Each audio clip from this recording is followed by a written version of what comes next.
Hello friends, आज मैं आपको 2002 की द ड्रीमर्स ये मूवी एक्सप्लेन करने वाला हूँ। इस मूवी में एक अमेरिकन स्टूडेंट पेरिस जाता है और वहाँ पर अजीब से ट्विन से मिलता है। ये उसके फ्रेंड्स बन जाते हैं, पर इन ब्रदर और सिस्टर का रिलेशनशिप बहुत ही अजीब है। इसके बाद क्या होता है ये हम एक्सप्लेनेशन में जानेंगे। कुछ मूवीज होती है जिसमें बाहर जो चल रहा है वही चीजें कैरेक्टर्स के अंदर भी कॉन्फ्लिक्ट करती है, उसी तरह की सी ये मूवी है। एक्सटर्नल चीजें इनके अंदर के इमोशनल और माइंडसेट को रिप्रेजेंट करती है। जैसे मूवी प्रोग्रेस होगी और एंडिंग होगी तो ये सब चीजें मैं आपको समझाऊंगा।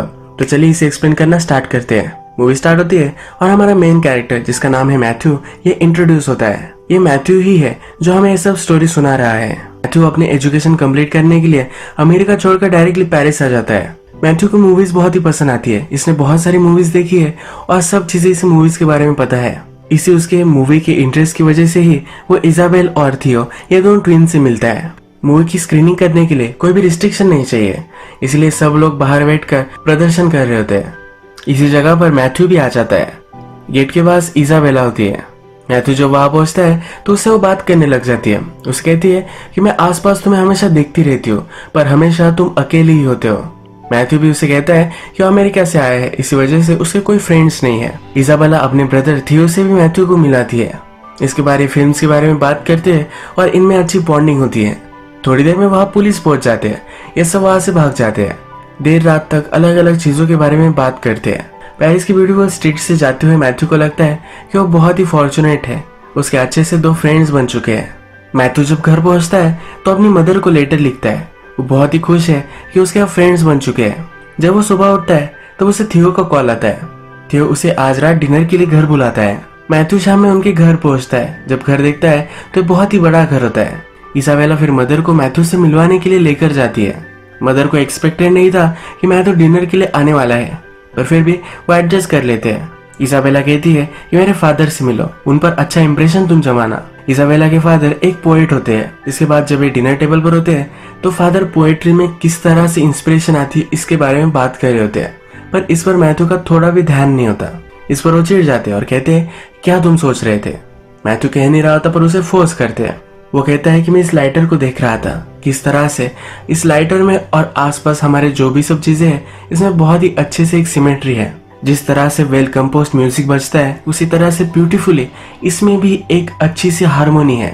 फादर जब ये सब सुनते हैं तो इम्प्रेस्ड हो जाते हैं। फादर थियो कहते हैं कि तुम्हारे जनरेशन में भी इस तरह से कंस्ट्रक्टिव चीजों को देखा जा सकता है। थियो के पॉलिटिकल ओपिनियन बहुत ही स्ट्रांग है और हमेशा उसे सब चीजें गलत लगती है। इसी वजह से फादर उसे ताना मारते हैं। इसी वजह से फादर और उसका थोड़ा सा झगड़ा होता है। एक्चुअल में इजाबेल के फादर और मदर यहाँ नहीं रहते, वो पोएट है तो विजिट करते रहते हैं। इस घर में थियो और इजाबेला अकेले ही रहते हैं।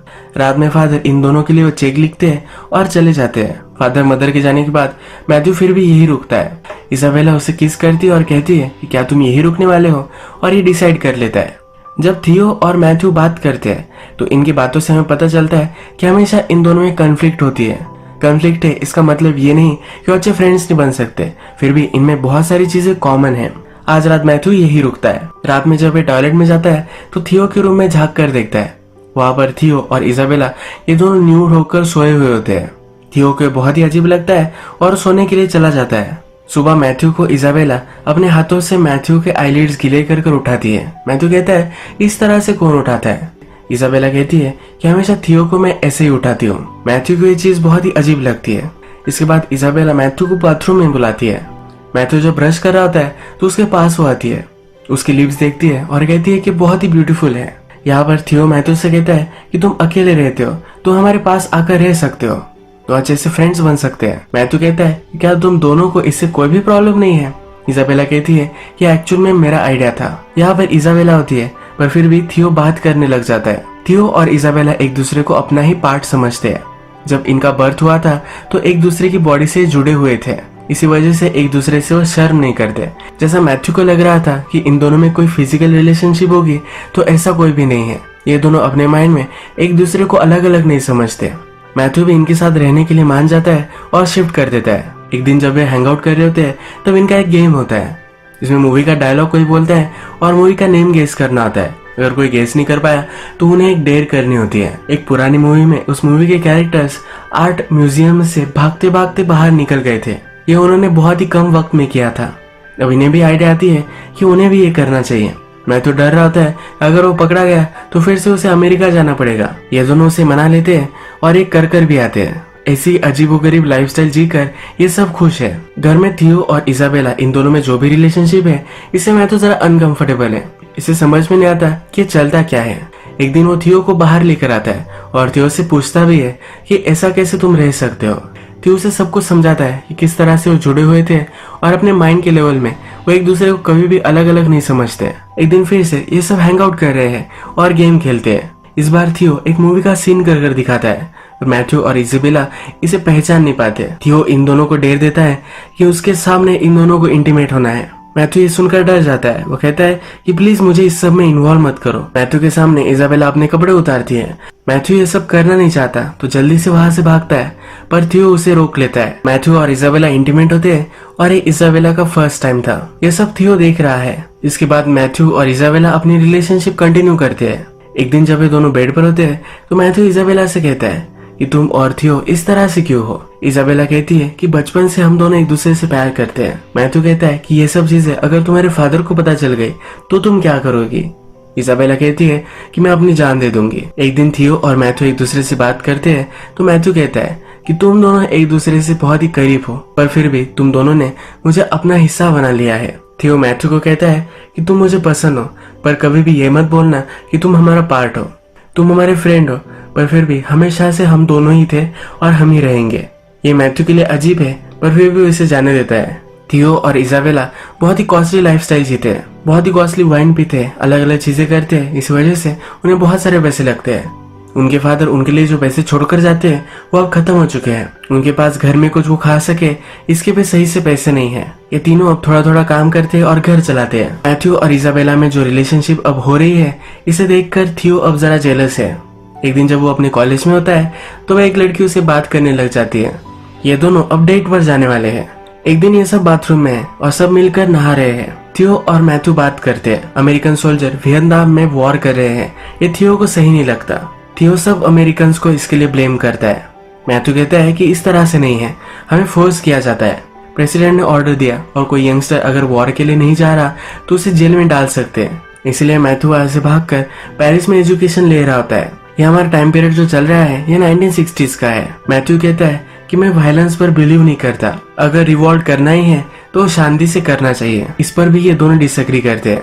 इजाबेला इनकी बात रोक लेती है। इजाबेला मैथ्यू से कहती है क्या तुम हम दोनों से प्यार करते हो, इसका कोई प्रूफ दे सकते हो। मैथ्यू कहता है कि कैसे मुझे प्रूफ देना है। इजाबेला उठती है और रेजर लाती है। थियो और इजाबेला ये दोनों मिलकर उसके प्यूबिक हेयर्स काटना चाहते हैं। मैथ्यू इन दोनों पर बहुत ही चिढ़ जाता है। वो कहता है कि तुम ये सब जो कर रहे हो यह सब गलत है। तुम हमेशा बच्चों की तरह ही सब कुछ चीजें करते हो, तुम्हें कभी ना कभी तो ग्रो होना ही पड़ेगा। वो अब इजाबेला को चिढ़कर कहता है कि तुम्हें तो कोई भी चीजें पता नहीं है, तुम्हारा कभी भी बॉयफ्रेंड नहीं था तो इसी वजह से तुम कभी डेट पर नहीं गई हो। थियो तुम्हें जो भी सब कहता है यही तुम करती हो। मैथ्यू फिर इजाबेला को प्रॉपर डेट पर लेकर जाता है। जब वे दोनों घर पर आते हैं तो थियो एक लड़की के साथ होता है। थियो और वो लड़की इंटीमेट होते हैं तो इसके आवाज इजाबेला को आते हैं। ये आवाज सुनकर वो डिस्टर्ब हो जाती है, जेलस महसूस करती है और बहुत रोती है। एक बार फिर से थियो और मैथ्यू वाइन पी रहे होते हैं।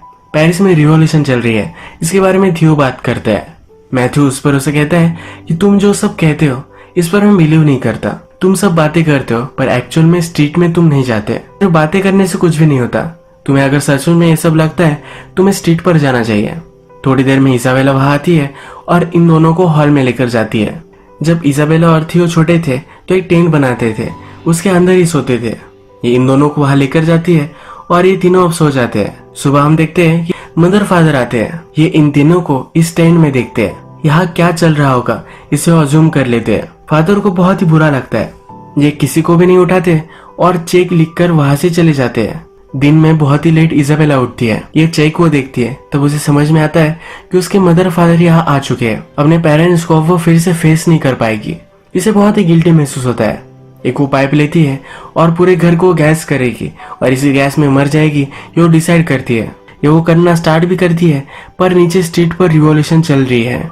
इसका एक पत्थर आता है और खिड़की को तोड़ देता है। मैथ्यू और थियो भी अब उठ जाते हैं। नीचे जो सब लोग हैं इनमें वो ज्वाइन हो जाते हैं। आगे पुलिस खड़े हुए हैं और इन सब लोगों को रोक रहे हैं। थियो डिसाइड करता है कि अगर उसे इस क्राउड को ब्रेक करना होगा तो वायलेंस ही वो चूज करेगा। वो आगे जाता है और पत्थर मारने लग जाता है। मैथ्यू उसे रोकने की कोशिश करता है, वो रोक नहीं पाता। थियो के साथ इजाबेला भी आगे बढ़ती है। मैथ्यू इस समय पार्ट नहीं ले सकता तो वहां से भाग जाता है। पुलिस फिर चार्ज करते हैं और सब लोग भागने लग जाते हैं। यही ये मूवी एंड हो जाती है। अब एंडिंग क्या हुई इसके बारे में हम बात करते हैं। जो रिवॉल्यूशन इस मूवी में दिखाई गई है ये सिर्फ कैरेक्टर्स के बीच में जो कॉन्फ्लिक्ट है ये दिखा रही है। थियो और इजाबेला ट्विन ब्रदर और सिस्टर्स है। जब इनका जन्म हुआ था तो एक दूसरे से जुड़े हुए थे। हमेशा इनमें एक बड़ी अटैचमेंट थी, कभी भी एक दूसरे को अलग नहीं मानते थे। इजाबेला को कभी ना कभी डेट करना था तो इसीलिए वो मैथ्यू को डेट कर रही थी। तो इस चीज से जरा जेलस होने लग गया क्योंकि अपना ही एक पार्ट किसी और के साथ है तो ये उसे गलत लगा। यही चीज इजाबेला ने भी महसूस की। इजाबेला को कभी कभी लगता था कि थियो से वो इतना प्यार करती है, ये सब गलत है, पर इसके मन में एक कॉन्फ्लिक्ट थी। इसके पेरेंट्स को अगर पता चल गया तो वो सुसाइड कर लेगी, यह हमेशा उसके मन में था। मूवी के लास्ट में उसके पेरेंट को पता चल गया और वो सुसाइड कर रही थी, पर नीचे रिवॉल्यूशन चल रही थी। उसका पत्थर ऊपर आ गया और इनकी जान उन्होंने बचा ली। ये जो रिवॉल्यूशन है ये उनकी माइंड की स्टेट है। थियो और इजाबेला एक साथ रहे ये कभी भी सोसाइटी एक्सेप्ट नहीं करेगी। मैथ्यू हमेशा यही चीज उन्हें याद करा कर देता था। लास्ट में थियो और इजाबेला रिवॉल्ट कर उठते हैं। मूवी में पुलिस के खिलाफ ये रिवॉल्ट हम देखते हैं, पर एक्चुअल में सोसाइटी के खिलाफ ये रिवॉल्ट है। मैथ्यू इन सब में पार्ट नहीं ले सकता तो इनकी लाइफ से वो एग्जिट हो जाता है। इसी तरह से मूवी एंड हो जाती है। मैं फिर से एक बार क्लियर करना चाहता हूँ कि थियो और इजाबेला इन दोनों में कोई भी इंसेस्ट की रिलेशनशिप नहीं थी। ये दोनों एक दूसरे को एक मानते थे, इसी वजह से एक दूसरे के साथ रहना चाहते थे। यही आज का वीडियो हम खत्म करते हैं। अगर आपको वीडियो अच्छा लगा तो प्लीज इस वीडियो को लाइक कर दीजिएगा। मैं बहुत सारी मूवीज लेकर आता रहता हूँ तो प्लीज चैनल को सब्सक्राइब कर दीजिए और बेल नोटिफिकेशन आइकन दबाने में मत भूलिए। हम फिर से मिलेंगे और एक अमेजिंग मूवी के साथ। तब तक के लिए थैंक यू और आप अपने आप का ख्याल रखिए।